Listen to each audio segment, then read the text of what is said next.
Do you consider yourself normal? Then this is not the show for you. Please go somewhere else. This is WYRD. If it's getting weird, it's got to be the Weird Mountain Gals show.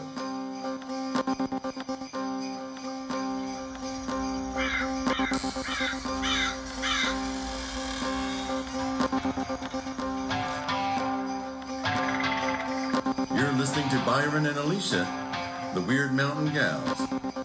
So, did y'all have stockings growing up? Did you hang up your stockings for We Santa? had stockings. We did. We had a tree. We had stockings. We had Country Santa. What is that? Tell me.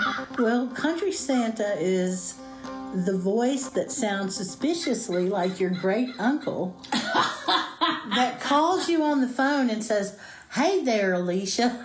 Except in your great uncle's voice. Right. Ho, ho, ho. and with each ho had 2 syllables. Ho. Ho, ho, ho. And have you been a good girl? You know. And I would talk to Santa Claus. I love it. Because my grandparents wanted me to talk to Santa Claus. But if it wasn't for their urging me to do it, I would not talk to Santa Claus because it sounded kind of creepy. It's like he wanted to sound like my uncle. No, thank you. I was very confused for a while. Oh, gosh. I remember my cousins, their dad worked at Sales Biltmore Bleachery, and they lived in the Mill Village when we were real young. And Santa would come through the Mill Village on a fire truck. And I remember being on their porch and, look, it's Santa Claus. Santa Claus is on the fire truck. Look at that, look at that. And didn't have any idea that was not the tradition, or No, Santa was always on the fire truck. everywhere. Who knew? Santa was magic. Santa still is magic. Santa Very is magic. Yeah, you're right about that. There's magic everywhere, and Santa's got some of it. Santa's into technology now, too. Oh, absolutely. Yeah. NORAD tracks him every That's year. right. You can ask Alexa all about him. And You can ask Alexa about just about anything. yes, you can. Golly. Anyway, we'll save that for another show, our moments with Alexa, because that's creepy. So how did y'all do it as far as unwrapping presents? Did you do it one at a time, or did you just get in there and everybody just dug in, or It was just a free-for-all. Was it a free-for-all? Damn free-for-all. and then the food afterwards or before? Oh, God. Well, and the alcohol. You know, we had the same curse that a lot of Appalachian families did, that my mother and father were both just drunks. They were functional alcoholics, and we'd get up, my brother and I get up early in the morning to see what Santa had brought and open presents from, our grandparents or whatever. And my parents would start drinking Bloody Marys as soon as we woke them up. Well, it's a holiday. Yeah, but that's true. There's a line in National Lampoon's Christmas Vacation where I guess it's Ellen. She says, well, it's the holidays, and we're all in misery. So we would open all the presents and eat like chocolate-covered cherries and crap like that. And then at some point, we'd go to my grandmother's house. And do Christmas again. And then we'd have like Christmas dinner usually there. She would have cooked Christmas dinner. But by then, everybody was just drunk as skunks. Well, we did Christmas on the 24th. Everybody showed up at Grandma's house, at my Mama's house, and all the Christmas presents would get exchanged, and we go to bed, and the next morning Santa would be there. Yeah, I had a cousin who did that, but we didn't. My grandmother occasionally enough that it started. You've never been so excited as you were when that fella compared you to Dolly Parton. Oh my goodness! When he said, I couldn't believe it. He said, "You sound like Dolly." He said, "You are like Dolly Parton," and I said, and I gestured from below my chin and above my hairline, and I said, "Not in any way you could notice." And he said, "No, your voice. You sound like Dolly Parton." And I just went, "Bless you, bless you, bless you." That's a high compliment. I need to give you money. That was a high compliment. It really was. And golly. And you were pleased. And I guess that I wanted to talk a little bit about Dolly Parton, because I was thinking the other day about her, and she's kind of turned into the Patron Saint of Appalachia. That's right. Nobody can say anything against Dolly. Nope. And everybody loves her, and with good reason. Because she's somebody who came out of this region, and she looks back on that with happiness and pride, and then she does work in the region. She does amazing stuff here.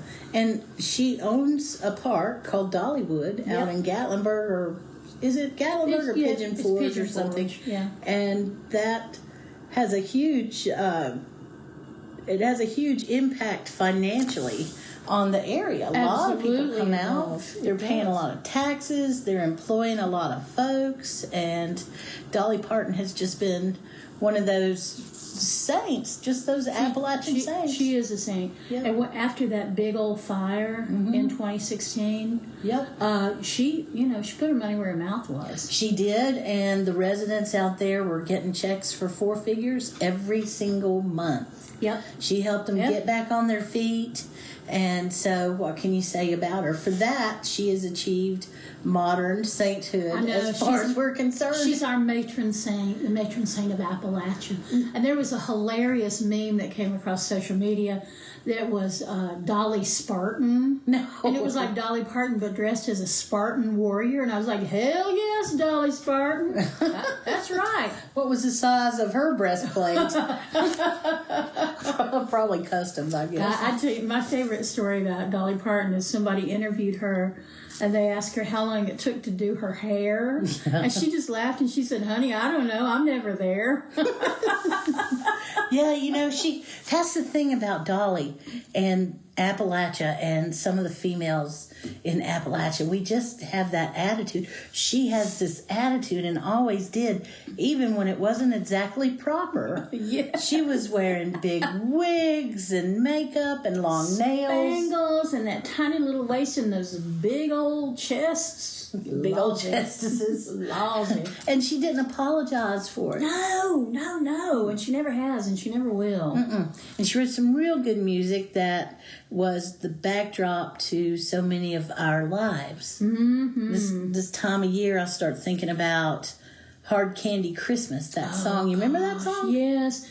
And that coat of many colors that my mother made for me. That was, the Joseph's coat that she was talking about. Oh, gosh, that was, heartbreaking. And she doesn't sugarcoat what it was like to grow up poor here. Nope. She's very clear about what that was. That it was cold and there wasn't a lot of food and it wasn't an easy thing. There wasn't extra money. Sometimes there wasn't money at all, but there certainly wasn't extra money. That still goes on, Yeah, absolutely it does. Yeah, it's a shame. Anyway, I remember that song, the Hard Candy Christmas song. Yeah. And I'd go around this time of year singing it. Yeah. And what it meant to me personally was the story of the little girl remembering her Christmases. And I would think about my grandma. And I would wonder if, I would assume that that's the kind of Christmases that they would have.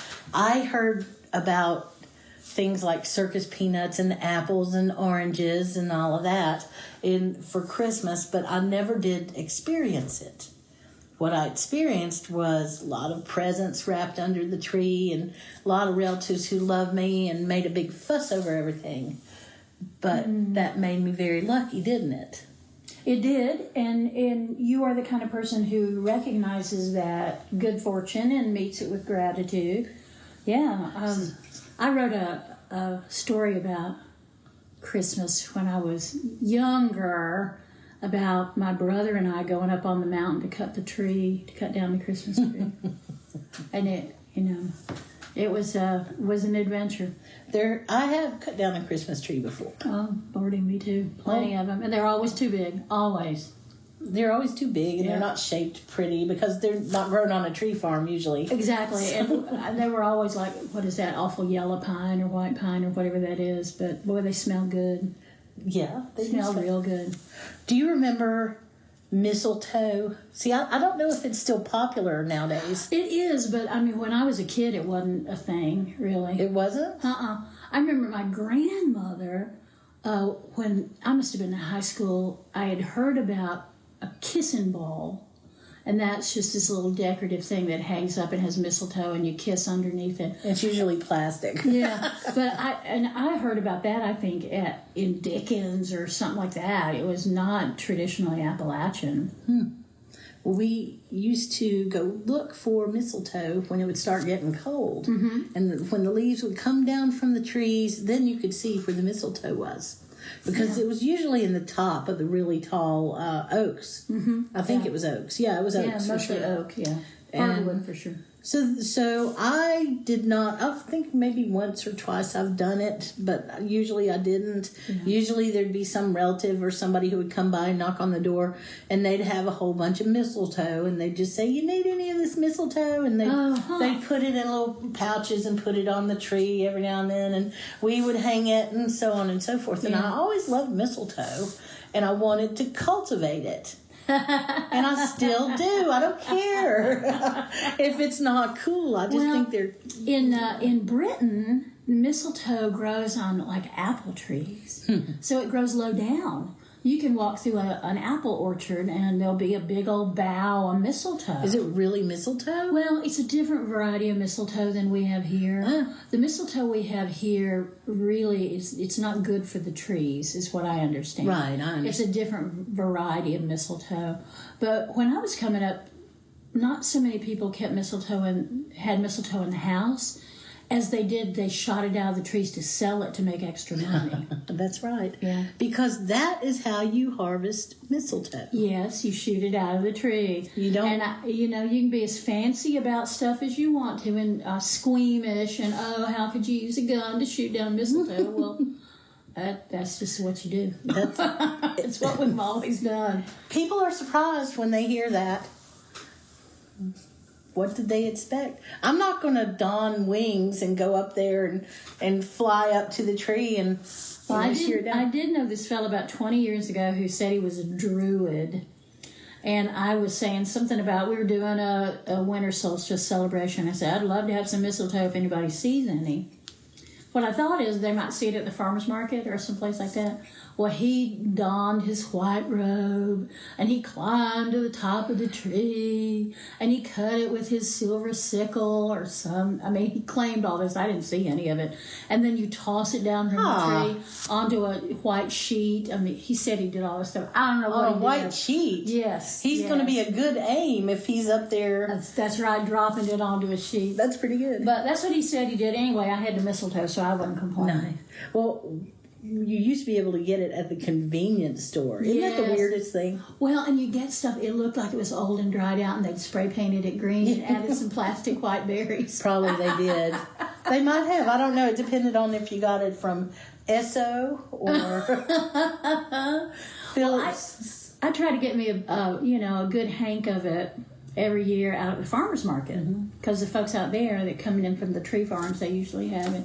And I love to say, so how'd you get this? So the person can explain, well, we shot it out of the tree with a shotgun. I go, well, you must be a very good shot. That's right. Well, yes, ma'am. I ain't bragging, but I'm a pretty good shot. I can hit the mistletoe. Yeah, I can get you some mistletoe. And if you sweet talk them, sometimes they'll find you the special one with all the berries on it. Nice. So did you ever do any workings with mistletoe? Not too many. Mistletoe is it's a powerful plant. And the Druids, of course, believed it was sacred. I think every plant's sacred, but they believed that mistletoe was especially sacred.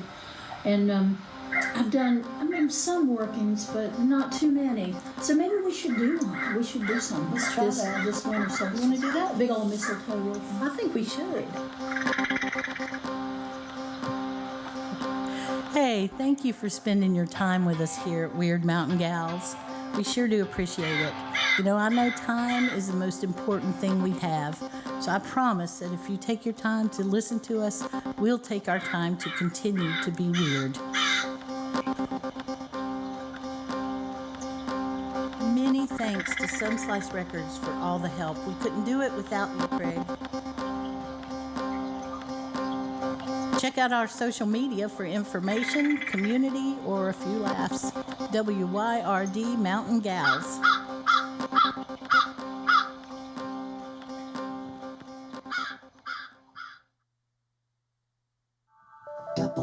Why?